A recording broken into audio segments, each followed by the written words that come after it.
motive does matter. Motive does matter.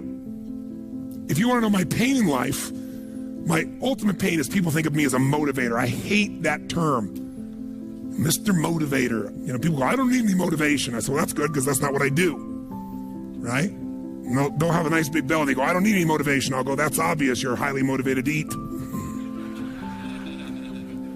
Right?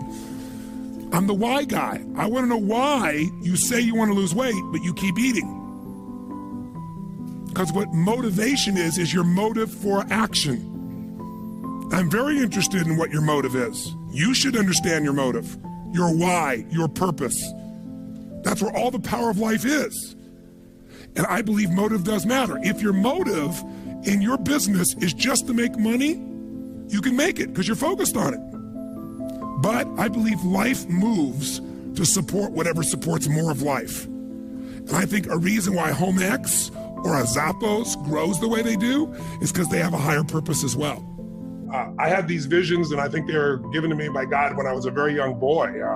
I saw myself helping these mass numbers of people, and I didn't know of anything like a seminar. I thought either I'd be a minister or I'd be a politician or I'd be a general. I didn't know what it looked like, but I just knew I wanted to serve people and would help them get through difficult times. And so by the time I was 16, 17 years old, I had kind of laid out a plan that in my 20s, I was going to figure out how to help any individual that really wants to help, that if I was committed and they were committed, we could change and get the change to happen.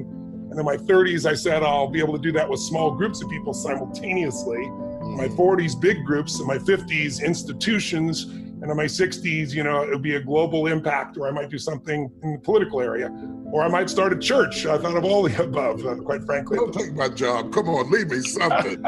Well, I just turned 60, and I don't think anyone's going to ever take your job, Bishop.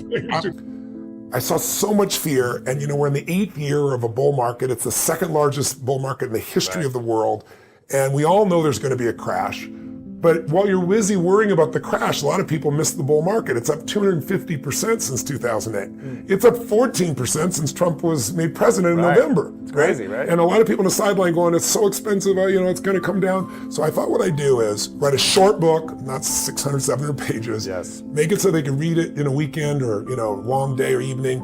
And then I wanted to write a book that also was really a playbook, showed you exactly what to do. So if you're a baby boomer and you never got started, you can still make it. Or if you're, you know, somebody who's, let's say, a millennial and you feel like you've been through college and you got so much debt and you never get out of it, This is the plan how to get out of it.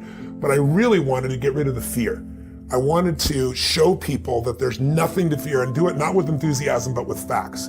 And in this book, when you read this, it'll blow your mind. And I'm also giving 100% of the profits, not a penny comes to me, again, to feed people, because we fed 100 million people 2 years ago, 100 million last year. This book will help feed 50 million, so every book feeds 50 people, and then I'm putting matching funds up to feed another 100 million people. We're gonna feed 1 billion people in the next 7 years. And I'm saying that if you know anybody that had some goal, some dream, something they wanted to do, and they did it, then I'm saying that you know in your heart that if someone has done it, then you can do it. It's possible.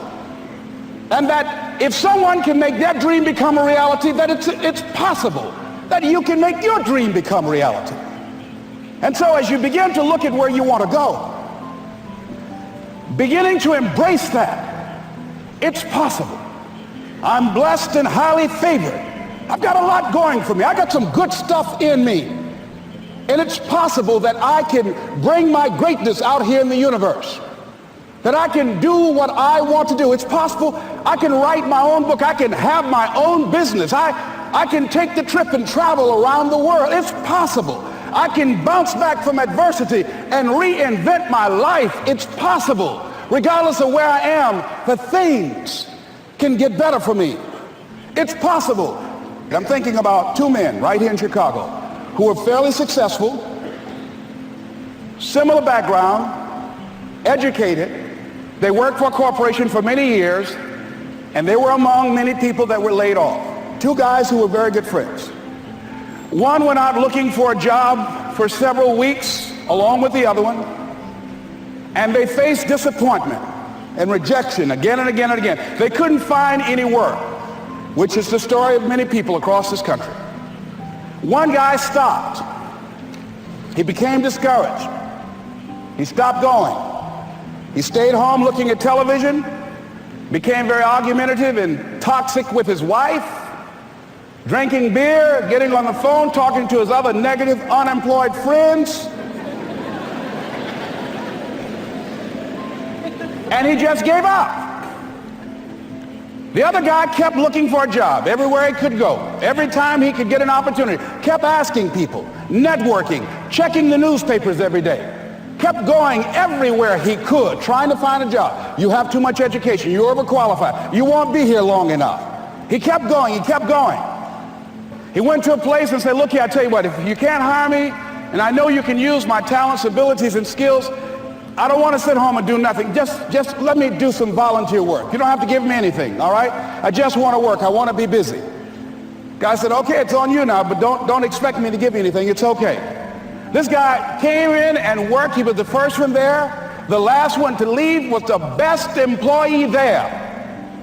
About 4 weeks later, one of the top managers quit. They were looking for a replacement. Guess who they selected? This other guy. This guy who was volunteering his time. He got the job. What was the difference between the two men? Eyesight and mindsight.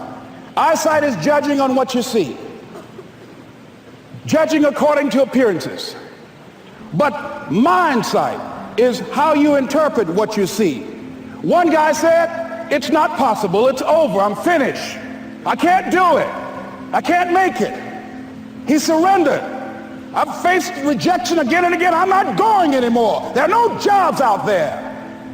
But this other guy, he felt that in spite of the no's and rejections, in spite of how bad the economy is, in spite of what the newspapers are saying, that it's possible that somebody somewhere will give me a job.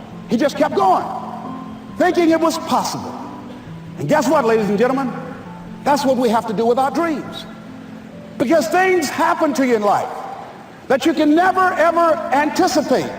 And many times when those things happen, you want to give up.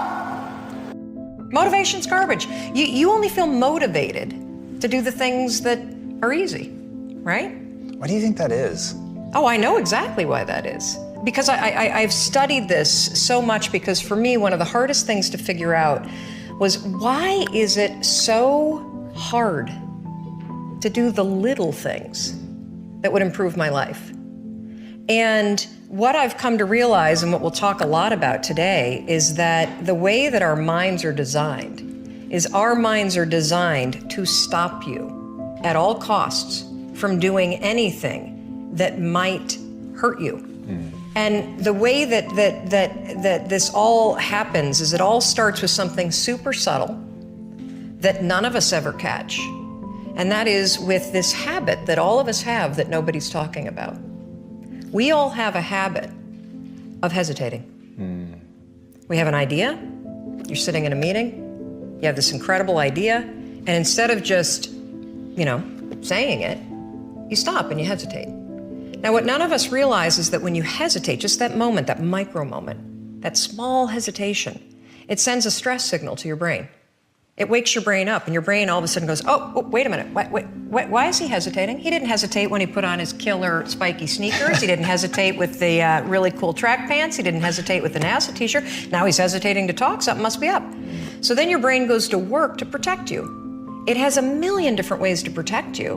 One of them is called the spotlight effect. It's a known phenomenon where your brain magnifies risk. Why? To pull you away from something that it perceives to be a problem.